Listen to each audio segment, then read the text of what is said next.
Hello and well met. This is Layman with the Fantasy Grounds Academy. Happy New Year, and I wanted to go over the Bastion Builder Kickstarter that was launched, I would say, about a month or two ago. So if you're not familiar with it, this is by Heroic Maps. I'm sure some of you have seen this on the Drive-Thru RPG. So this is a Kickstarter that was put out, let's see, it was last updated January 9th. So this has been out for about a month or so. Basically, they've given us the first round of the assets. So depending on what you invested in.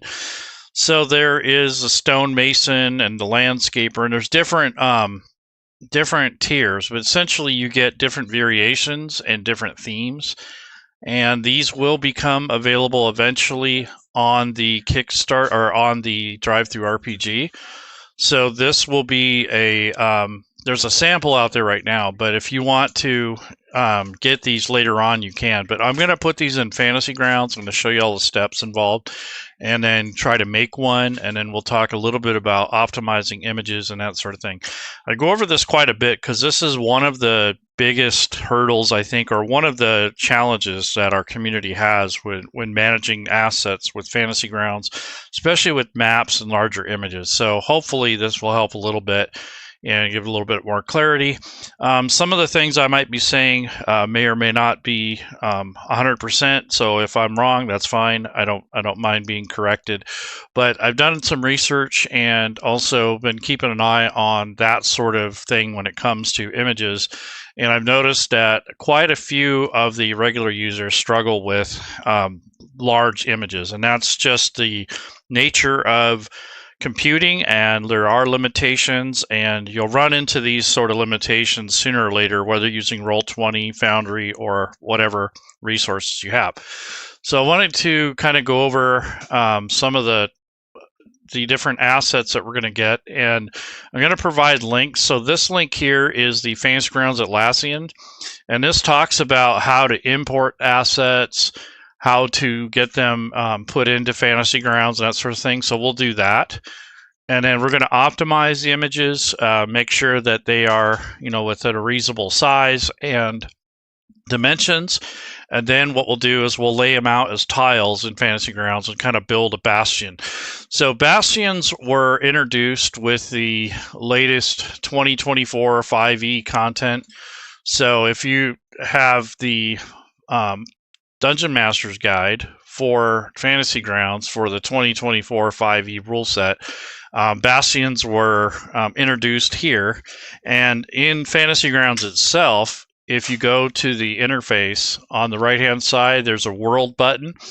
And if you drop that down, there's locations. And this is essentially where you could have some guidelines and examples of the type of bastion. So you have to have the Dungeon Master's Guide loaded. But essentially, these are all the different rooms. And when you go to build your workshop or your hideout, these are basically different sections that can either provide bonuses or crafting. It's kind of has this, I guess, a way to do managing resources, and also gives your players some downtime activities, and you can put money and resources into building your own little fort or your own bastion. So basically, it's just like a base of operations for your players. And this was introduced in other games before. This is not a new concept, but they kind of brought this idea back into the 2024 5e rule set. So I'm going to go ahead and start taking a look at the actual asset. So I'm going to go to my downloads folder, and I have basically, there was a few different options. So when I went to download these were fulfilled through Kickstarter. So these are not available yet on Drive-Thru RPG. So this is a private link. I downloaded all the different assets, but the main one I wanted was the Heroic Maps Bastion Builder Core Castle set. This is the main set. And within here are different types of rooms. So you have corridors, you have cramped spaces, roomy, and vast. So these are the different sorts of rooms, and they are kind of set up by size. So you'll have like a 2x2, 4x4, that sort of thing. So that has to do with the Bastion rules that they have implemented in the Dungeon Master's Guide. So if you open up the Dungeon Master's Guide, so I'm going to go up here to where it says books. And if you go to Bastions here, if you have the player's handbook or the Dungeon Master's Guide loaded, the Bastion section, it's actually a separate section. And they kind of broke that out in case you use it, and it's in chapter 8, so it's near the end. But basically, there's some basic facilities, and it gets into cramped, roomy, and vast. So these are like the cost, how many days it costs to get these built in game. And then there's other ways to upgrade them, and there's rules that kind of go over that. And they're not really hard rules. I think they're just kind of guidelines. But these are all the different rooms that you can potentially add as ideas. You don't have to use just these, but these are the main ones that they provide. So there's rules that go over that as far as mechanics and stuff go, and time, and how much gold, and that sort of thing. So we're going to do those mostly focus on the images part, not so much the role-playing, but we can touch on a little bit of that. So basically, I'm going to go into my folder, and I'm going to take out the images that I want to put into Fantasy Grounds. So this whole collection here, this folder, I'm going to put this in Fantasy Grounds, but I want to make sure that I'm going to go ahead and rename this. So what I'm going to do is kind of shorten the title because I don't like big, long titles. So I'm just going to put HM for Heroic Maps, Bastion Builder, and then I'll just say Castle. I don't need VTT at the end. So I just renamed the folder so it's not so long. And then between Bastion Builder, I'm going to put an underscore. And it's important to name your content because that way it's easier to figure out. So this is just the main folder that has the virtual tabletop versions. And if I go into one of these, let's look at Castle Corridors. It's broken down by size. So there's 2x2, 2x4, 2x6. And that's kind of similar to most of the other sections. But these are cramped. So those are going to be like 2x2. And then if you go to the roomy, I think those are 4x4. And the size of these isn't very big. So these are JPEG files. They're not really big, but if you do want to reduce room but keep quality, you can convert these to WebP. So I'm not going to do that in this case. I don't think I'll need to because these are not very big. However, if you look at the overall size of the folder and you kind of mouse over, this thing is 52 megabytes in size. So that doesn't sound like a lot, but when you're creating content in Fantasy Grounds, the recommended size for your entire module, which includes all the text and tokens and everything else, is about 100 megabytes. And the reason they do that is for distribution and for storage. So when you have content that has a ton of images in it, if you optimize them with WebP, that'll cut down that file size quite a bit. Imagine in this case, I could probably get that cut in half at least. Maybe not, depending on the color depth, the dimensions of the images. But it just really depends on what your needs are and what you're trying to do. So the biggest thing here to converting these is not so much needing for the size, in this case, of the file, because it's only 52 megabytes. Doesn't sound like a lot. But when you transfer that data, or if you're updating Fantasy Grounds and you have content, when you're pulling that stuff in, it takes a while to download all that stuff. And that's why they try to keep the module sizes down to a minimum. So that's just something to keep in mind. And it also helps reduce the file transfer of maps between you and the host, or your players and the host. So this way, when you share an image, it doesn't take 10 seconds or whatever to download. It's almost instantaneously. So that's another reason to do it. But a lot of people are thinking that the file size has more to do with the lag. It's not so much the actual physical file itself. It's the dimensions that usually causes lag and such. So what I'm going to do is take this folder and I'm going to bring up GIMP, which is a free photo editing program. I'm just going to do this now so you guys have an idea of the workflow. So I'm going to open up GIMP, and for this particular, I'm using GIMP 2.1. I haven't updated in a while, but this seems to work okay, and I'm using a extension called BIMP, which is a batch image manipulation tool plugin. So this will help with when you want to do a batch. And for the manipulation set, what I'm going to do is add the type of adjustment I want to make. And the only thing I'm going to do is change format and compression. So I want to, instead of JPEG, I'm going to go to WebP. And they recommend the image quality at 75%. Obviously, you can keep it 100% if you want, but this is what's recommended on the file size. And I leave everything else alone and hit OK.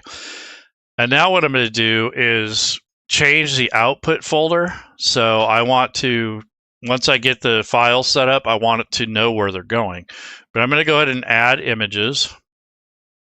I can add single images or I can add folders. So I'm going to go with folders. And this is the drop-down list. And this is the folder that I want to grab, basically. But I want to go into the subfolder. So I'm going to hit add here. And it doesn't look like it wants just the master folder. So I'm going to have to add the subfolders. So I'm going to go add folders. And I'm going to have to go deeper into it. So this is what I need to do. So I'll grab all these, because these will actually have files in them. And I want to make sure that I'm getting all the folders. So I'm going to go to add images, add folders. And I believe the vast or the corridors had subfolders. So I want to make sure I add these too. Okay, so we're converting it by actual folders instead of files. And now what we're going to do is pick the output folder so we know where the stuff is going. So I'm going to create or use a subfolder, and this will be, basically designating it to go to another folder within the same folder. So I'm going to go create folder, and I'm just going to call it WebP just for now so I know what it is, and hit OK. So now I have a folder. Let's see, that's not what I wanted.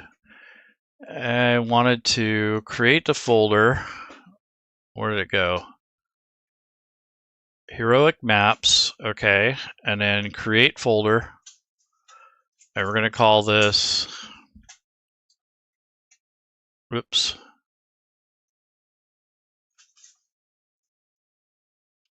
WebP, we'll say conversions.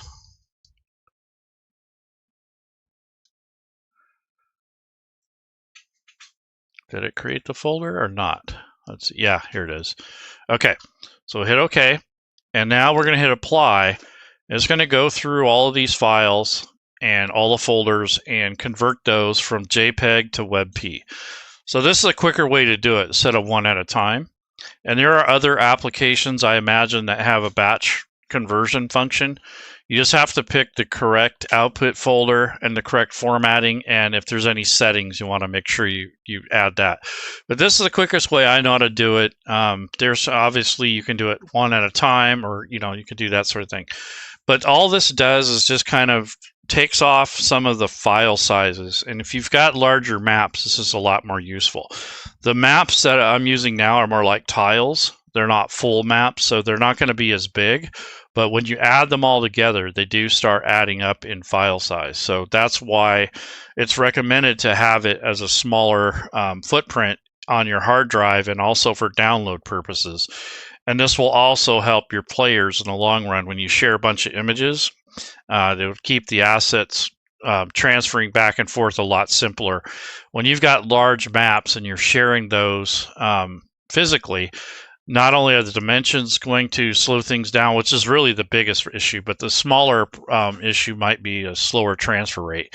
But that's not as bad as having a huge map that's over 4K, because that's generally what I see on the forums, and I've done it myself, where I've got these ginormous maps, and they just don't work too well.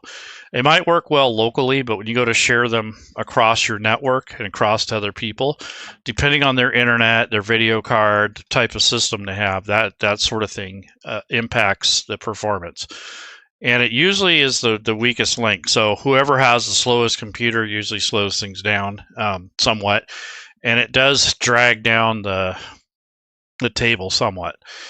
So there is something about that really kind of impacts the experience. So when I've done a lot of recruiting for games, I do ask people about their system requirements because I'm really picky about that. I've had random people show up with a 2007 laptop with a 14-inch screen and no mouse. That's really difficult to play Fantasy Grounds with that. So there are some considerations. And I think that Fantasy Grounds is getting to be a little bit more robust. I don't know if those minimum requirements are still true anymore. I think they should reevaluate that eventually, because I believe that the system requirements have gone up a little bit since Unity was launched. Okay, so we converted that, and now that we're done, I'm going to go back into here, and here's the WebP conversion. So these are all of the different maps converted into WebP. And I want to just kind of mouse over and see what size. So that's 11 megabytes, whereas the original file was like 51. So that's quite a reduction in size. So just for the file sizes and your hard drive space, that cut it down into like 4 times less, or at least 3 times less. So I'm going to take this folder, and I'm going to cut that out in here and go into assets over here on the right. And we want to click on images on the top. And we're going to click folder.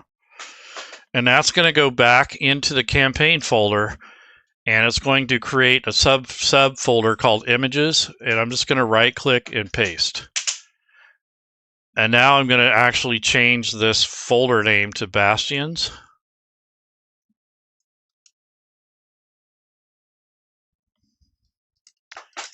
And in the conversion process, I kind of lost the organization, so I probably should have left that, but I'm not going to worry about it.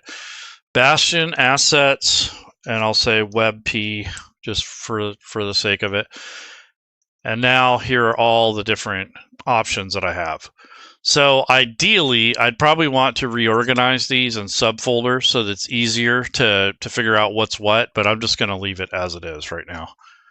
And this has the dimensions built into the actual description, so I'm not too worried about it, but this could be a mess. So if you're going to have a ton of assets like this, you might want to spend the time to actually make subfolders.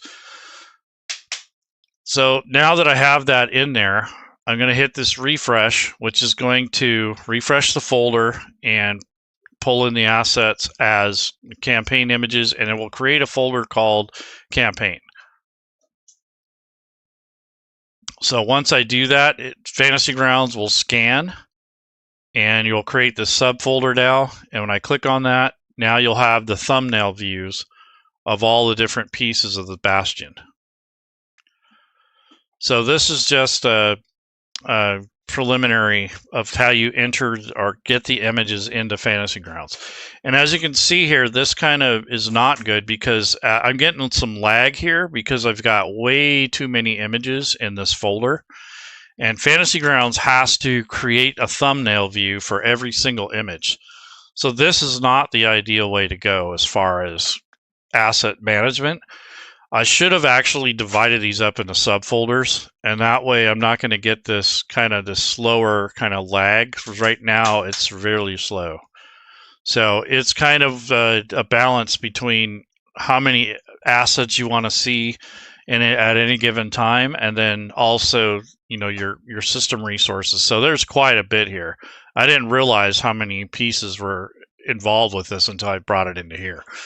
But this is just something you may want to do to optimize your library. So instead of having 100 images in one folder, take those images and divide them into subfolders. So that way, when you preview a folder, you're not going to get as much lag and as much scrolling problems as I'm getting now. So that's kind of a good thing this came up, because this is one of the issues I'm seeing on the Fantasy Grounds forums in the House of Healing, is people are complaining about this lag. But when you actually go in, depending on where you got your resources, that could be problematic. So just kind of keep that in mind. There's some cases you don't have a choice, like you might have an adventure or a module that does have a dozen images. But technically, if they're newer, like if they were created in the last few years, those should be optimized for Fantasy Grounds, but you might find older adventures that were created way back when, and those may not be optimized for Fantasy Grounds. So you might get that lag, depending on how long ago the content was created. If you got it off the Fantasy Grounds store or the DM's Guild, the actual quality and how they were done is going to vary from a long time ago up till present.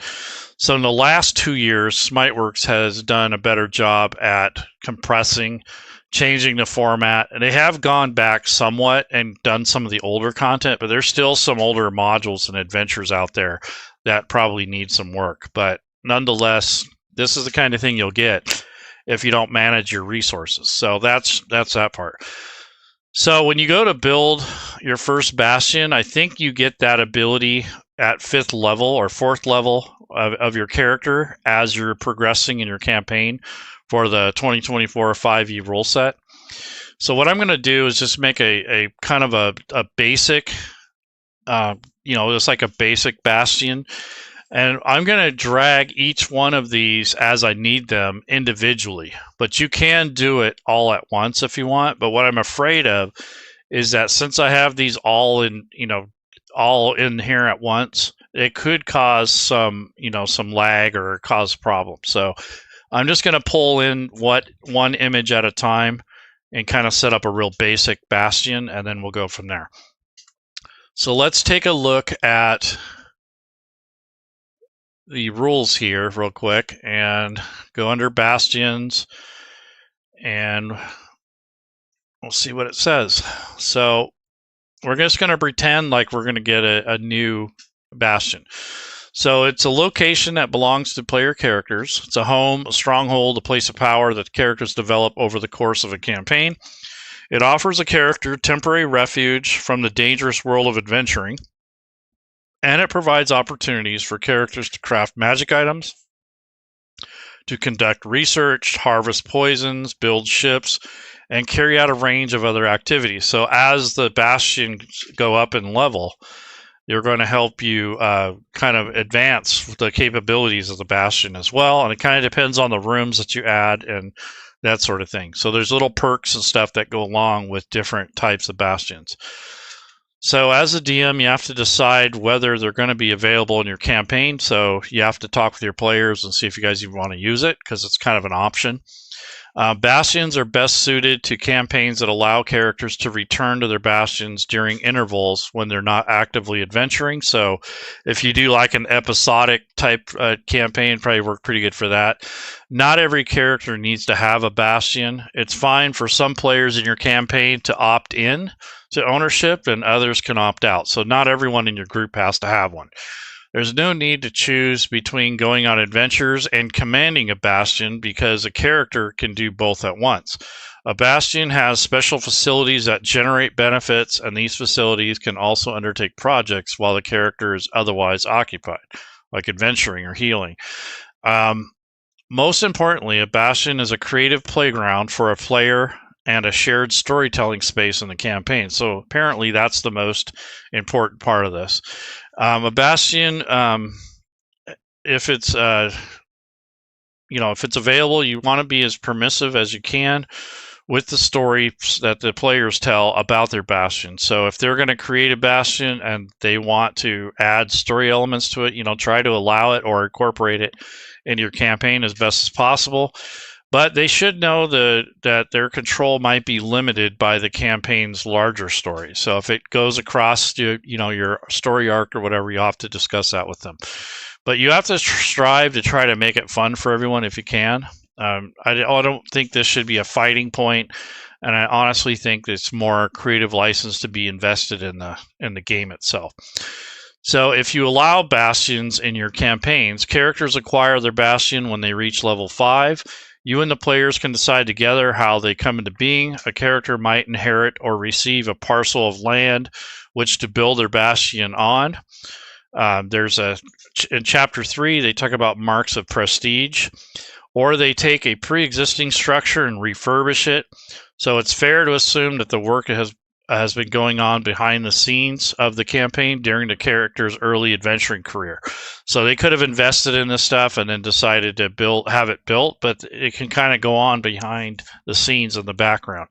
And you just give them updates occasionally on what's happening, and also tracking a little, kind of loosely tracking the time that's elapsed and that sort of thing. And then also there's cost. So, all right, so it looks like the shape, style, and function of a character's bastion are up to the players to determine. For example, a wizard might build a tower, a cleric might build or establish a shrine, a fighter might build a fortified keep or a stronghold or like a training center, a rogue might establish a guild hall or a lodge. So characters of other classes might choose one of these forms or even combine them. Like a paladin's bastion might be similar to a cleric shrine, but as fortified as a fighter stronghold, that sort of thing.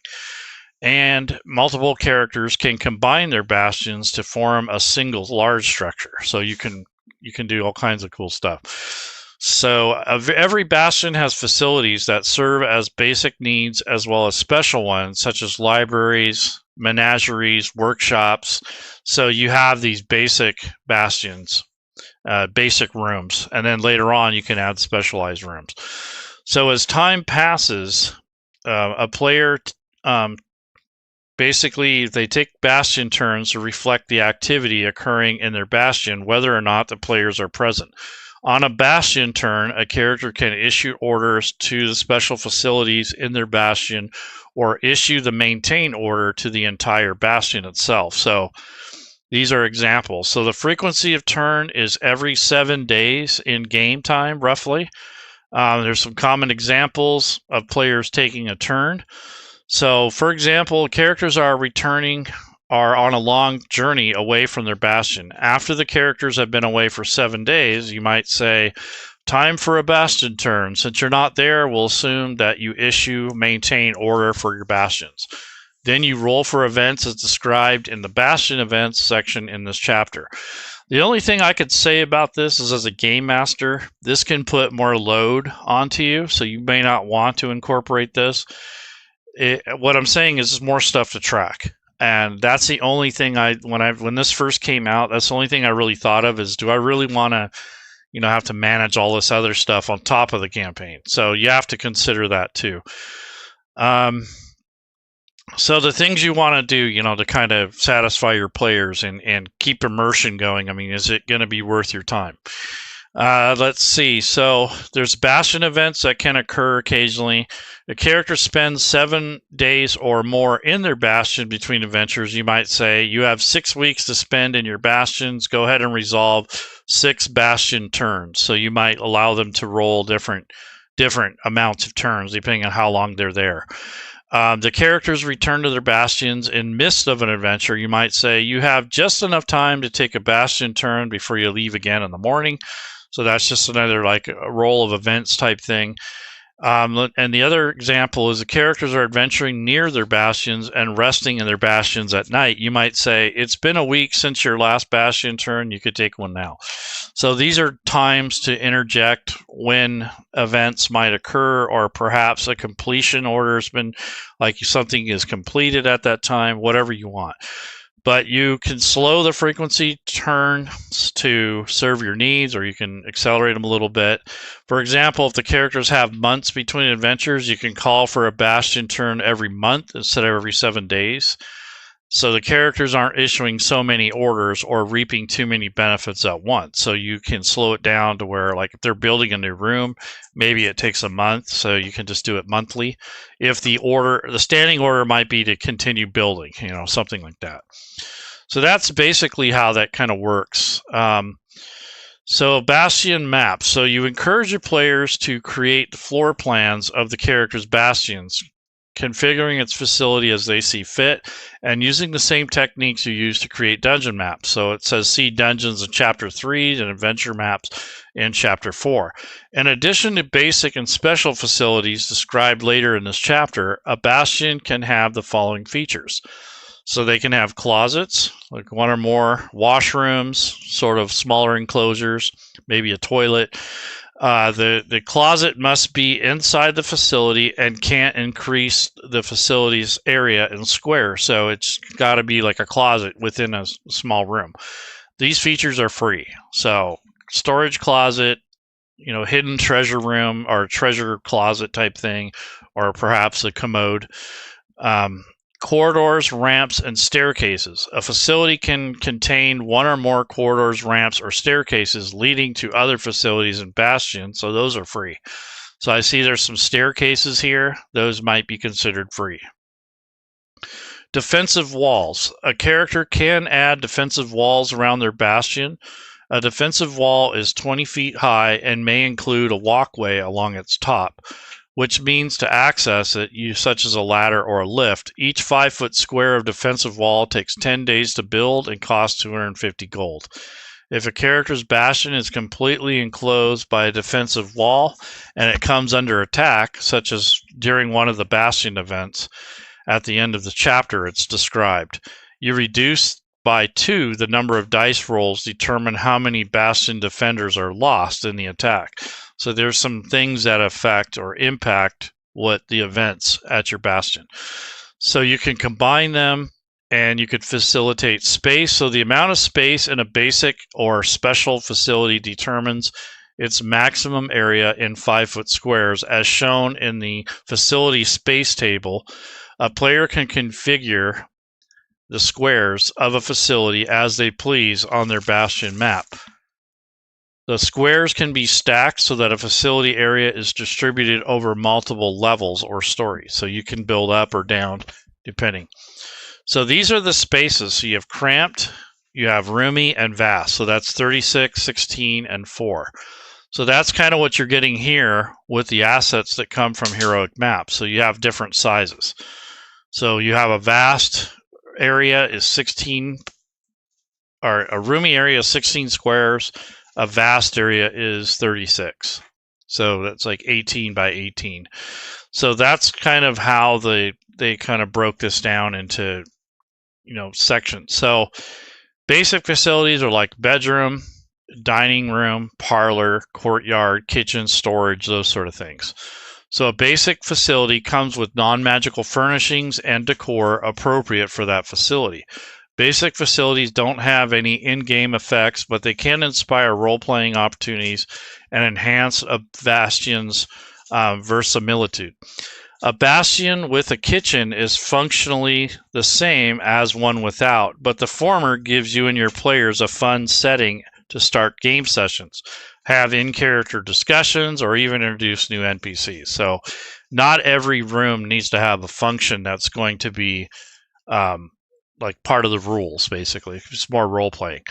If you add more basic facilities, you can add these as time goes on by spending more money and time. The cost of adding a basic facility and the time required depend on the space as shown on the table. So a basic cramped, little 4x4 room or 2x2 is 20 days.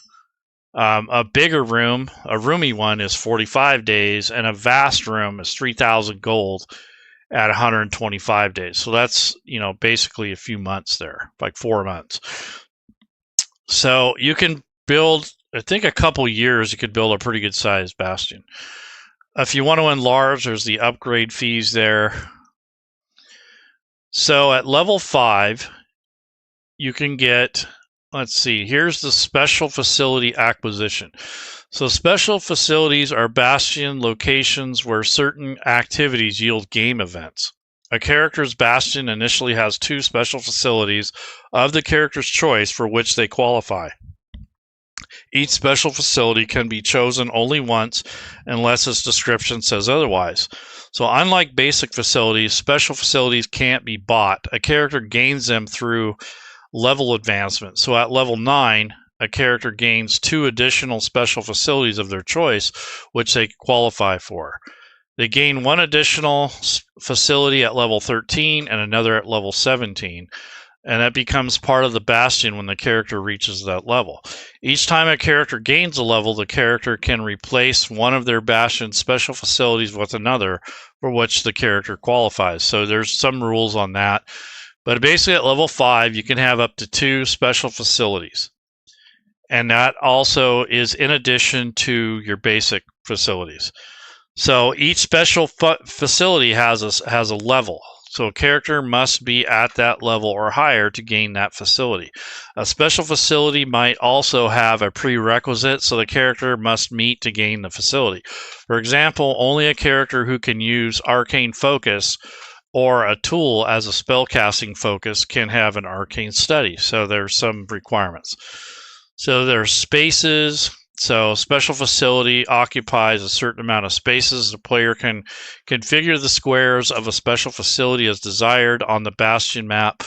A special facility can be enlarged to grant additional benefits if its description says so. And you get hirelings, there's special orders, there's crafting, recruiting, trading. And so here's what these are just different ideas of different levels when you gain these. So for instance, an arcane study has the craft order. An armory at level 5 has a trade order. At level 5, you can get a barracks and you can recruit. At level 5, you have a garden and you can harvest food. And at level 5, you can have a sanctuary where you can craft things. But you have to have an ability to use a holy symbol or druidic focused as a spellcasting focus. I might also include if you had like a paladin or something like that. A smithy, you can craft. Storehouse, you can trade. Workshop, you have crafting. Greenhouse, harvest. Laboratory, there's no prerequisite really, but there is a footnote on there. Certain orders can be issued to these facilities have additional prerequisites. Okay, but you can craft if you have a laboratory. So these are different types of special facilities that you gain per level. So it really depends on what you're trying to do. And let's see what else they have. So now they get into the actual breakdown. So let's create a real basic one here. I'm going to base it off maybe a fighter or some type of martial character. So there's a castle corridor, 2x2 in dimensions. There's some stairs. What's this? Another corridor, staircase.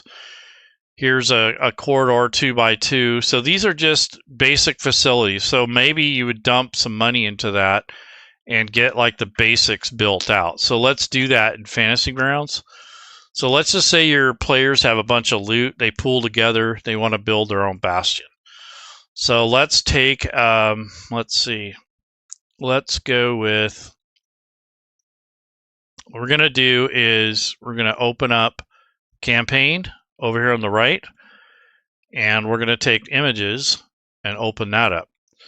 So I'm going to first of all make a section or a group in this drop down area. So I'm going to click this drop down arrow and click on this green plus button, which is add category, and it will add a default group here called group 1. So click the pencil to edit.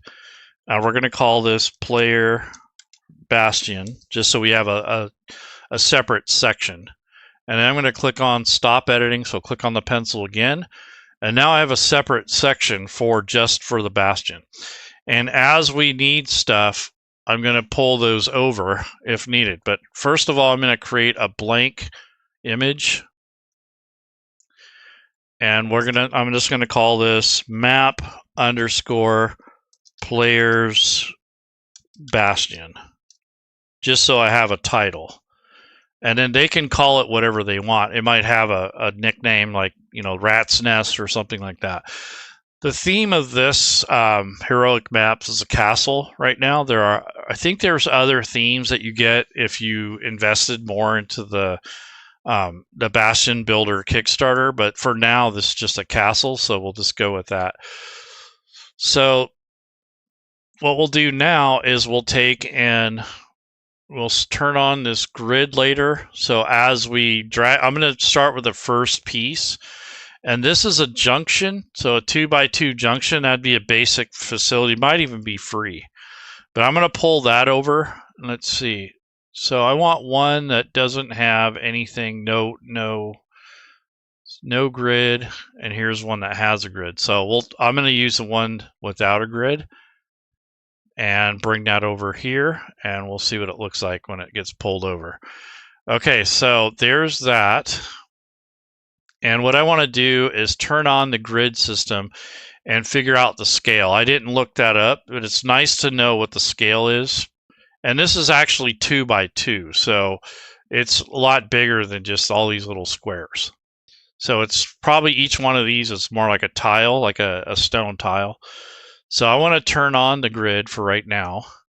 And as you can see, it's not lined up to anything. So what I'm going to do is go to layers.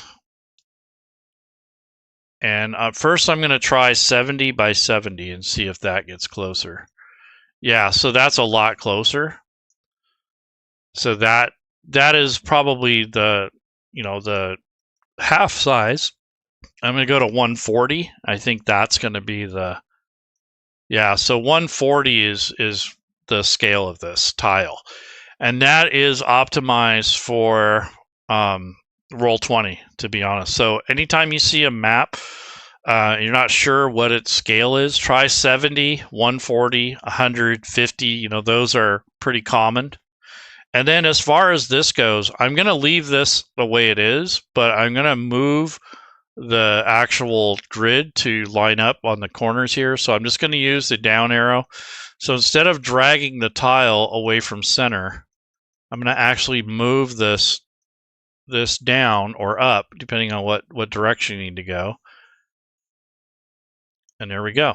So now that's centered pretty well. And then I'm going to change the actual color because I don't like that grayed out type thing. And then I'm changing it to yellow and just kind of turn it down a little bit. So that way it's not overwhelming.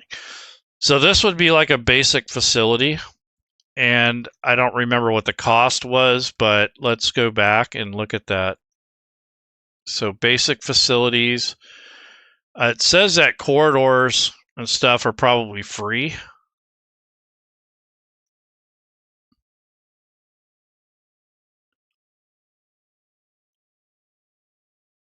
Yeah, so corridors, ramps, staircases, more than likely contain one or more corridors, ramps. Those are free.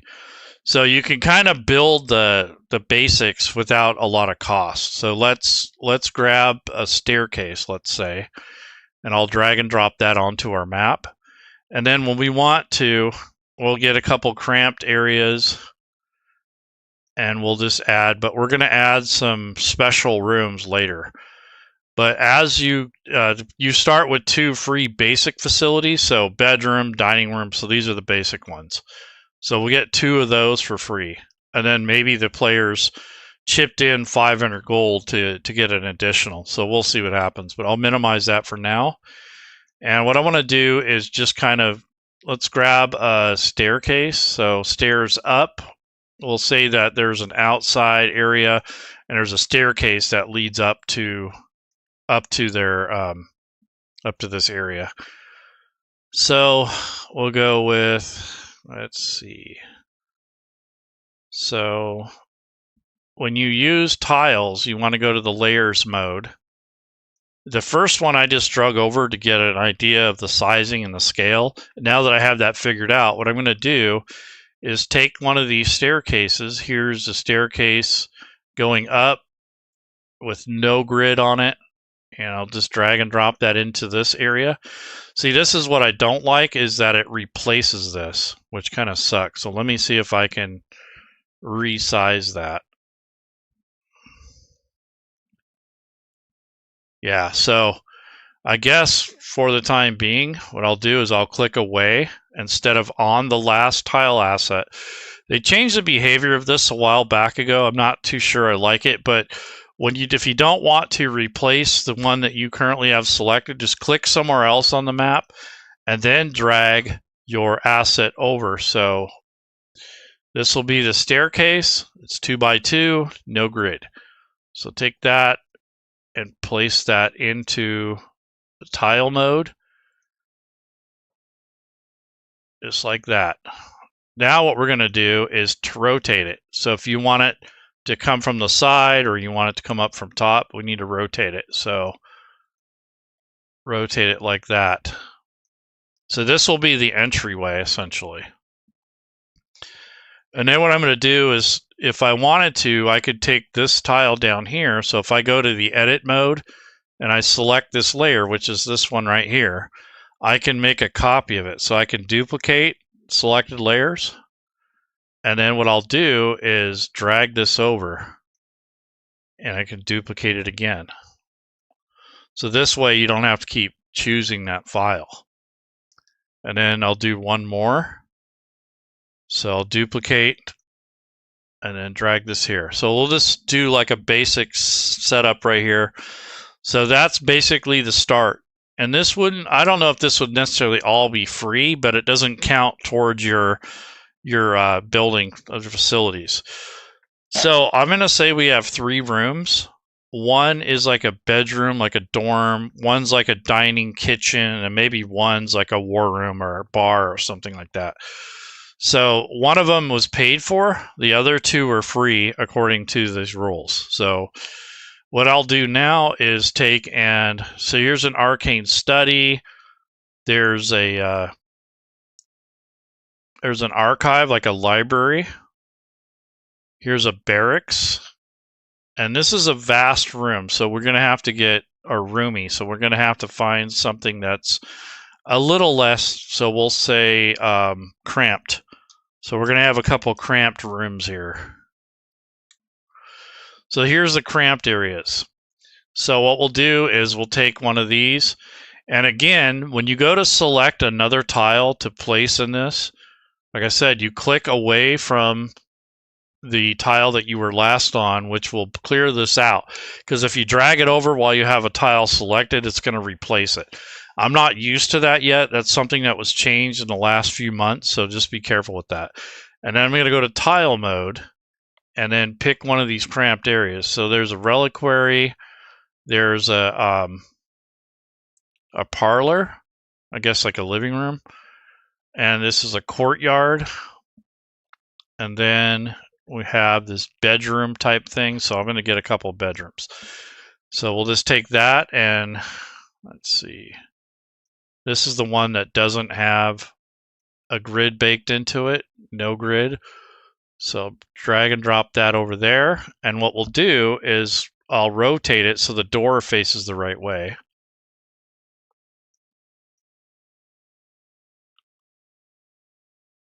Oops, got to go the other way.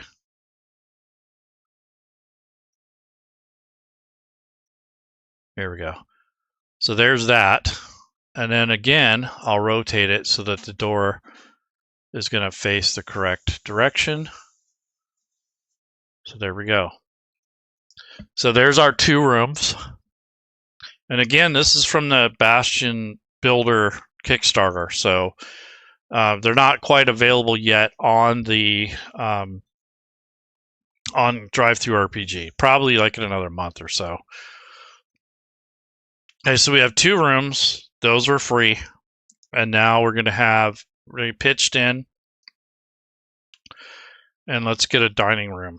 Somewhere they can sit down and eat. So again, I want to make sure I click away from the tile.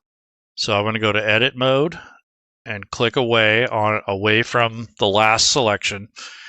And then I'm going to grab one of these rooms, which is, in this case, this is going to be the dining room. So drag and drop that over here. And make sure I'm in tile mode. And here's the kitchen. And then we'll put that down here, I guess. Or we can even put it on top of this tile if we want. That's what I think I'm going to do, is move these all into the center, I guess. So we'll take this and flip it before I place it. So that way the door is facing the right way. Okay, so there's the kitchen, there's the 2 rooms. And I'm going to go back to the edit layer, click on this, and move it. Same thing with this. So now we kind of tighten it up a little bit. So I didn't really need those tiles underneath it. So if you want to, you can actually go back and you could select it and delete it. So maybe you didn't want those. There we go. Now I can go back and tidy that up. So there's a little staircase that goes up to this one single room area, I guess. And then we'll use that as our thing. And now here's a courtyard type thing, like a castle courtyard. So maybe this is also part of the build. Maybe we pitched in and had that built as well. So we might add that on there. So let's go with the courtyard. Let's do that. So grab this, go over to tile mode, and I'm going to hit escape and actually go to edit mode, click away so you don't have anything selected. Go to tile mode and grab this one here, drag and drop it there. So we might use this as a starting point.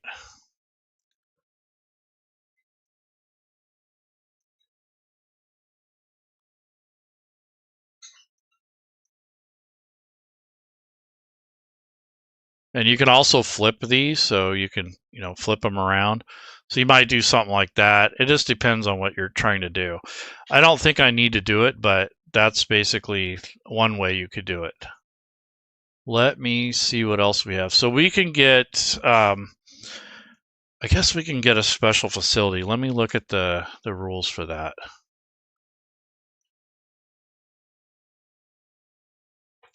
So we're going to go to books, Bastions. Okay, so you get 2 free basic ones. So we have 2 rooms, and then we have like a bedroom, 2 bedrooms, I mean, and a kitchen type thing. There's a courtyard. Well, I was gonna do that, but I don't think I want the courtyard. Maybe a parlor would make more sense. So let's do that. So we'll have a parlor instead. So we'll put the parlor here, but let's take a look at what these look like. Okay, so there's a door there. So what I'm going to do is, again, I'm in edit mode, clicking away from any previous tiles, going to the tile thing and going and clicking on this parlor, and take and drag and drop that here, and then just rotate this so the door faces up.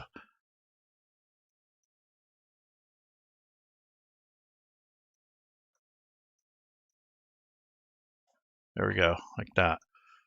You do something like that. So you have a room, and then you have these other areas. So what this shows me, though, is that this may not work the way these maps are configured. So you may have to change the way that you have these things configured.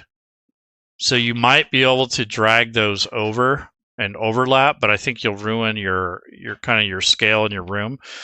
So you could add other assets to make this a little bit smoother, make it look a little bit more interesting. Or what you could do in this case is I'm going to go to tile mode. I'm actually going to delete this tile, so I don't want it there anymore. It doesn't line up. And just treat this area here as an actual room. So you can do stuff like that. You don't have to stick with exactly what's on here. And I don't think they've given, I think there was a tier where you can get walls and stuff. So you can add your own walls in if you need to using Fantasy Grounds. So if you had to, you could use a different wall here and make your main door.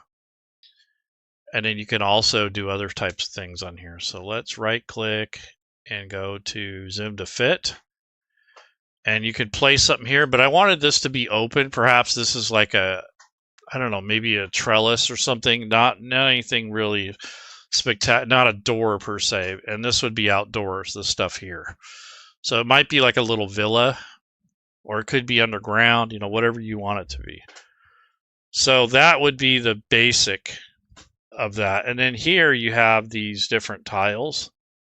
So what you could do is create a folder and take these pieces and drag them into that folder.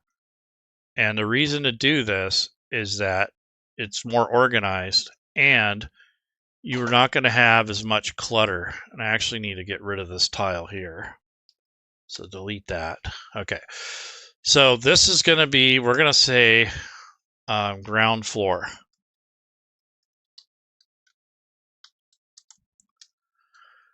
And the nice thing about this is that now that it's in a group, we can move the whole, you click on this thing here and you can move this whole thing here. Let's see, hold on. Why is it doing that?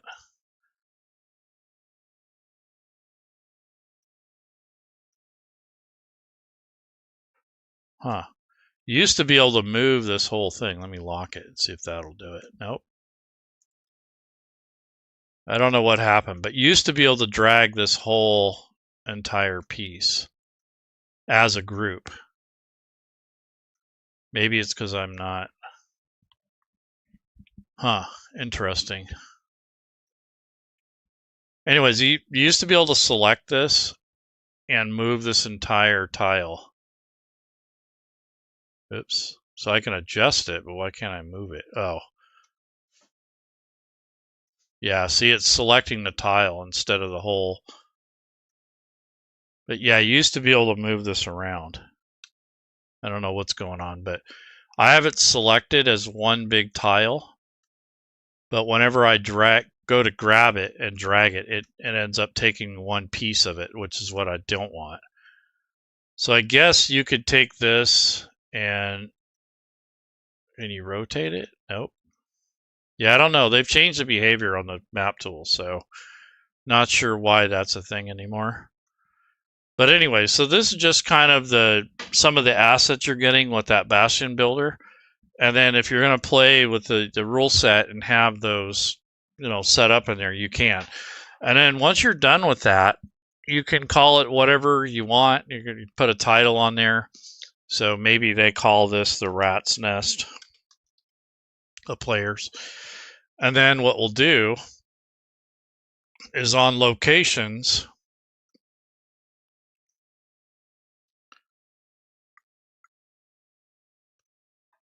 we can create our own location group. So what we might do is click on Add Category. We're going to edit the list. We'll call this the Rat's Nest. And then what we'll do is create a new location. So we'll call it Rat's Nest.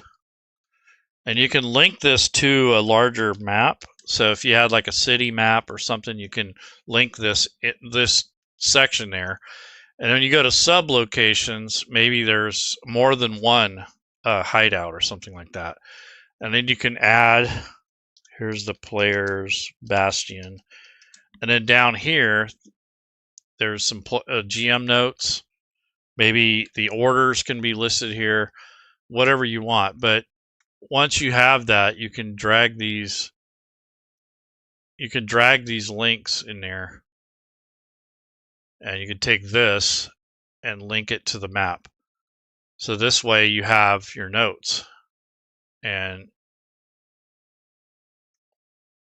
yeah, something's really goofy. But anyways, yeah, that's essentially how you could keep track of these locations. And then you would put your sub locations in there. Like we'd have those 2 rooms, so we would add those from the Bastion list. So come over here, go to the Bastions section, and we have a parlor. So these would be the sub locations.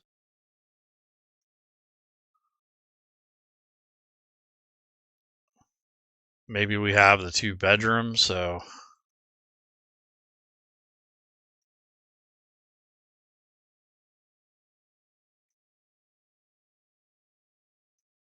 and then we have our kitchen. Or maybe that's a dining hall, I don't remember.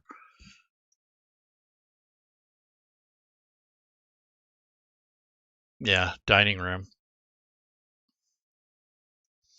So that's basically, you'd add those locations as you build this. And what this does is it pulls in the level, the size, and if you have any special orders or anything like that. You can also add your own sublocations. You can edit these out so you don't have any blanks in there. You can say hideout, whatever you think. And that will give you a chance to keep track of that location. And then this map here can be linked to a bigger map, like a city map if you want. But this is just a starting location for your players. And then if you want to put line of sight and all there, you could. So I might add some lighting here. Since these are just squares, I'll just use the rectangle tool. It's a lot easier. And yeah, I'm not sure what's going on with the map tools right now, but it is really goofy. Let's see. We're in the wall tool and this, and it's got this little hand here. I don't know why it does that, but we'll do it like that. Left click and drag. So instead of the pointer, now they have this hand. I think this was brought up in the Fantasy Grounds forum, so we'll see what happens. We can do something like that. So maybe you have those areas, and then we can add a door. And we'll do the same thing. We'll just add this little door right here. And here's another one.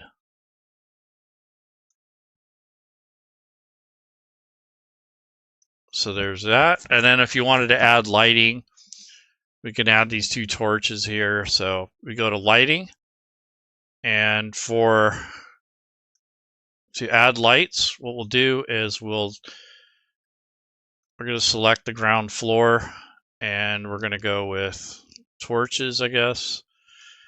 And we'll click on those to add the lighting. So make sure we have that. We'll click here and here. And then in here, we're going to add one on this wall here, one over here. And then with this stove thing, we'll just add one there. So now when we go back to this area, we turn on the lighting, we'll be able to see what impact it's had on it. Cool. So there's that. There we go. So now if we add an NPC just to kind of test it out, let's see what happens there. And it's something you want to get in the habit of anyways. So you can bring up the combat tracker, and you can use a player or an NPC, whatever you got, just to test out your image here. So if we go to images, NPCs, I'm just going to grab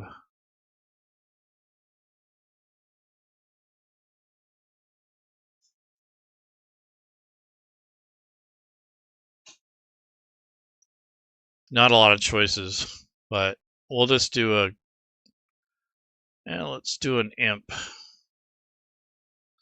So take the imp, put it on the combat tracker, change the visibility. We'll change him to neutral, and I'm going to drag and drop him onto the map.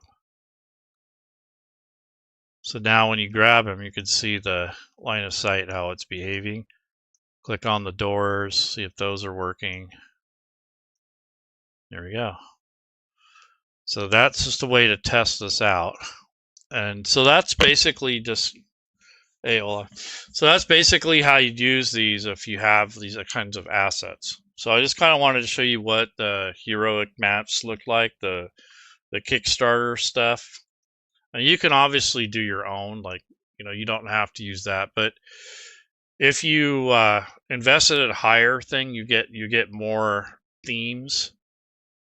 Like defensive walls will probably come next. There's 3 new backgrounds, so there's some generic backgrounds that they're going to provide depending on what one you chose. I think I did this one. I don't remember what my investment was, but it wasn't the very top one, but it was one I think it was the architect one. I don't remember. But basically you get these assets, and there's some pre-builds, defensive walls, so the walls will be helpful. And then if you were at the landscaper, you'll get 3 backgrounds, and so it just depends. But basically, these will all eventually be on the, or most of them will be on the drive-through RPG. So in the beginning of the video, we added them, and then what we did is we discussed about optimizing the images and talking about the image sizes. So this image itself probably isn't that big. But what we can do is, if you're done with this map and you want to export it, you totally could do that as one piece. So instead of having all these little layers, you could go ahead and export the layer. So when it says export image, you could do that. And it has a default name. It's called export. Well, we can call this the rat's nest underscore Bastion, and it will, we can select WebP and hit save, and then what it'll do is it'll export that as one image instead of having a bunch of little assets. So now that's an actual map, or like an asset essentially. So now you can use this image that I exported as one image instead of having all these little floors and all that sort of stuff. This gives you more flexibility having it this way. But if you don't want 50 gazillion, tiles, you can export it as an image and then just use this to drag around. So I'm not sure what happened to this, but you used to be able to drag this whole thing. And now for some reason, maybe it's because I don't have that layer selected. Yeah, I don't know what's going on. But when I go to click on this, let's see if maybe if I'm in layers mode, it'll do it. No, that'll place one. That's not going to work. So you used to be able to go into edit mode and select the folder and then move the whole thing as one piece, but you can't do that anymore. I don't know what's going on, but we lost that functionality, and I'm not certain why, but it's something to do with all the changes they made in the last couple of months. Because that was a thing where you used to be able to select the whole thing and drag and drop it. Now you can't do it anymore. Unless you're supposed to hold something, unless they change the command, which I don't know. Maybe it's control now. I'll try that. So I selected the folder. Yeah, you have to hold control now. So that wasn't a thing before. So I don't know why that was changed. Very strange. But I just hit Control Z to undo that. So you can move it, but you have to hold down the control key. If you just click on it and try to move it like we used to, it's going to move an individual tile. So anyways, folks, you guys have a good Sunday. Enjoy the rest of your day, and I'll see you around next time. And hopefully this helps a little bit. I know it kind of browsed through this, kind of went rather quickly and not so focused, but at least you have an idea of how you can incorporate this type of stuff. And hopefully in future videos, I can break it down into smaller pieces and, do it that way too. But take care, you guys. Enjoy your week.